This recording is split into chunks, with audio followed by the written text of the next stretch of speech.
महाराज राणा संग्राम सिंह के श्री चरणों में कोटि कोटि नमन, जिन्हें आज लोग ज्यादा करके राणा सांगा के नाम से जानते हैं। महाराज हमारे देश के लिए नायक हैं। महाराज ने अनेकों लड़ाइयां लड़ी, 100 लड़ाइयां कम से कम लड़ी। महाराज देश के लिए, मातृभूमि के लिए अपने प्राणों की आहुति दे दिए। जिसके शरीर पर 80 घाव लगे हों, एक आंख में तीर लगी हो, एक हाथ कट गया हो, एक पैर चलने में असमर्थ हो, काम न कर रहा हो, और फिर भी अपनी सेना के साथ, अपने सेना के मनोबल बढ़ाने के लिए युद्ध में डटे हुए हैं, आक्रांताओं से लड़ रहे हैं, ऐसे महाराज के ऊपर प्रश्न चिन्ह खड़ा करना समाज के लिए, देश के लिए बहुत बड़ा दुर्भाग्य है। महाराजा संग्राम सिंह अपने देश की गौरव गाथा, अपने देश का नाम ऊंचा करने के लिए, अपनी मातृभूमि के लिए, अपने देश की मिट्टी के लिए अपने प्राणों की आहुति दे दिए। उनके ही वंशज महाराणा प्रताप सिंह घास की रोटी खा ली, लेकिन कभी किसी के सामने, मुगलों के सामने अपना सर नहीं झुकाया। सोचने की बात है। अरे उस वीर योद्धाओं को आज अगर हम कुछ कहते हैं तो 10 बार सोचना चाहिए कि हम उनके लिए क्या बोल रहे हैं, जिन्होंने हमारी मातृभूमि के लिए, हमारे देश के लिए अपने प्राणों का बलिदान दे दिया। जिस महाराज का, जिस देश का जानवर भी राष्ट्रभक्त हो, तो उसके स्वामी पर कैसे कोई प्रश्न चिन्ह खड़ा कर सकता है। हल्दी घाटी का युद्ध सबको याद होगा। अकबर के सेनापति मान सिंह के बीच से जब लड़ाई आरंभ हुई, तो महाराणा प्रताप सिंह के पास एक हाथी था जिसका जिक्र बहुत कम होता है। चेतक का नाम तो सभी लोग जानते हैं। जब हम कुछ लोगों के मुख से सुनते हैं, इतिहास के बारे में जानते हैं कुछ थोड़ा बहुत, तो हमें उस हाथी का भी जिक्र आता है, उस हाथी का नाम याद आता है। जब अकबर ने चढ़ाई किया तो उसका सिर्फ 2 ही चीज का मांग था, एक महाराणा प्रताप सिंह को बंदी बनाना और दूसरा उनके हाथी राम प्रसाद को। हाथी का नाम था राम प्रसाद, याद रखिए। वो हाथी इतना बड़ा राष्ट्रभक्त था, इतना बड़ा स्वामी भक्त था कि अपने आप को युद्ध में समर्पित कर दिया। कम से कम 13 हाथी मारे अकबर के। अकबर को लगा, उनके सेनापतियों को लगने लगा कि अब ये हाथी कंट्रोल में नहीं आएगा। 7 हाथियों का चक्रव्यूह बनाकर उस हाथी को घेरा गया, राम प्रसाद को, और तब जाकर उस हाथी को कब्जे में ले पाए। और जब उसको लेके गए, 18 दिन तक वो हाथी बिना अन्न जल ग्रहण किए पड़ा रहा। अंत में वो शहीद हो गया, अपने प्राण त्याग दिए। अकबर के दिए हुए पानी को, दिए हुए गन्ने को उसने छुआ तक नहीं। और तब अकबर ने कहा कि जिस स्वामी के हाथी को हमने नहीं झुका पाया, उस महाराणा प्रताप को हम क्या झुका सकते हैं। जिसका जानवर इतना राष्ट्रभक्त हो, उसका स्वामी कितना बड़ा राष्ट्रभक्त होगा। ये जीता जागता उदाहरण है महाराज। सोचो, आज वो मेवाड़ की धरती से इन वीर सपूतों के लहू की सुगंध आती है। मेवाड़ की धरती एक ऐसी पवित्र भूमि है जहां पर इन वीर सपूतों ने जन्म लिया। उस मेवाड़ की धरती को हम कोटि कोटि वंदन करते हैं। आज इस देश ने, उस मेवाड़ की धरती ने हमें ऐसे ऐसे राजा दिए हैं। हमें अपने नायकों के ऊपर, जो हमारे इतने बड़े बड़े महानायक हैं, जो देशभक्त हैं, राष्ट्रभक्त हैं, उनके ऊपर प्रश्न चिन्ह खड़ा करने से पहले 10 बार सोचना चाहिए कि हमारे मुख से निकल क्या रहा है।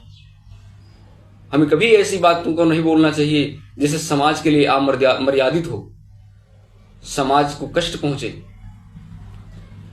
वो सिर्फ एक जाति के राजा नहीं थे, सिर्फ उन्हें राजपूत समाज से मत जोड़ा जाए। उन्होंने सिर्फ राजपूतों के लिए लड़ाई नहीं लड़ी थी, पूरे देश के लिए लड़ी थी। 36 बिरादरियां हैं, 36 बिरादरियों के लिए वो लड़ाई लड़े थे, सबके लिए उन्होंने लड़ाई लड़ा था। वो हमारे देश के राजा थे, हमारे देश के गौरव थे। महाराजा संग्राम सिंह ने सिर्फ राजपूतों के लिए लड़ाई नहीं लड़ी थी, पूरे देश के लिए लड़ाई लड़ी थी। सोचो, सिर्फ एक जाति से उनको जोड़ देना कि जिस जाति में जन्म लिए हैं। जाति का मायने नहीं रखता, कोई किसी भी जाति में जन्म ले, लेकिन अगर राष्ट्रभक्त है तो उसको राष्ट्रभक्त के तरीके से देखो, देशभक्त के तरीके से देखो, शहीद के तरीके से देखो। वो हमारे देश के गौरव हैं।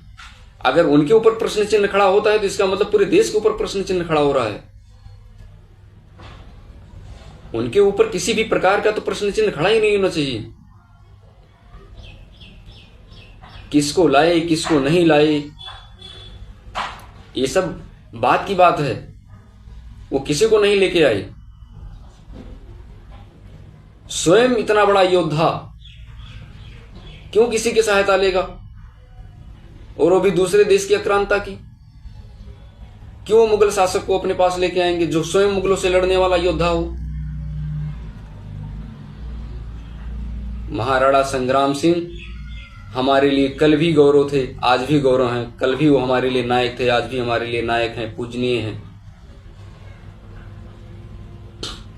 क्षत्रिय समाज ने हमेशा देश के लिए कुर्बानी दी है, राजपूत समाज ने हमेशा देश के लिए कुर्बानी दी है। वो देश के हित के लिए युद्ध लड़े हैं, तो उन्हें सिर्फ एक समाज से जोड़ देने का कोई प्रयत्न न करे। बहुत गहरी पीड़ा होती है जब कोई हमारे देश के ऐसे बड़े बड़े योद्धाओं और नायकों के लिए ऐसे कुछ भी बोल देता है। ऐसे लोग प्रश्न चिन्ह खड़ा करने लगेंगे तब तो ना जाने हमारे देश के शहीदों के लिए और जो महाराजाओं ने युद्ध लड़ा है, किसी के ऊपर प्रश्न चिन्ह खड़ा कर देंगे। इसलिए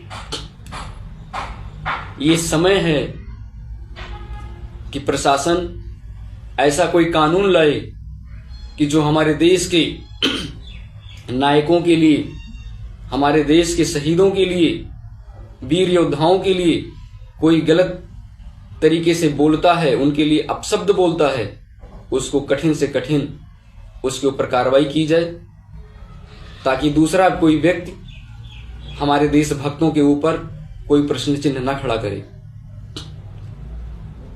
ये सिर्फ एक जाति के गौरव नहीं है, समस्त देशवासियों के लिए गौरव है। इसलिए ये समय है कि सभी लोग एक साथ होके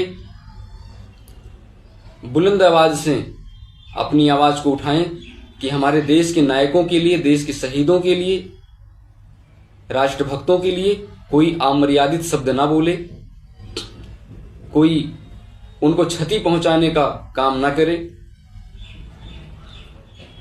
समाज में सबको एक साथ रहना है, साथ साथ रहेंगे तभी हमारा देश विकास करेगा। हम ऐसे आपस में लड़ते रहेंगे तो हमारा देश कभी विकास नहीं कर सकता। जब जब टूट हुई है, जब जब फूट हुई है, तब तब कोई न कोई इसका नाजायज फायदा उठाया है। इसलिए एक रहना, संगठित रहना हमारे देश के लिए सबसे बड़ा गौरव है। हम आपस में लड़के क्या पाएंगे?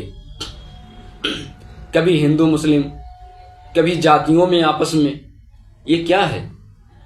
हम सभी को एक रहने की आवश्यकता है, और एक रहेंगे तभी नेक रहेंगे।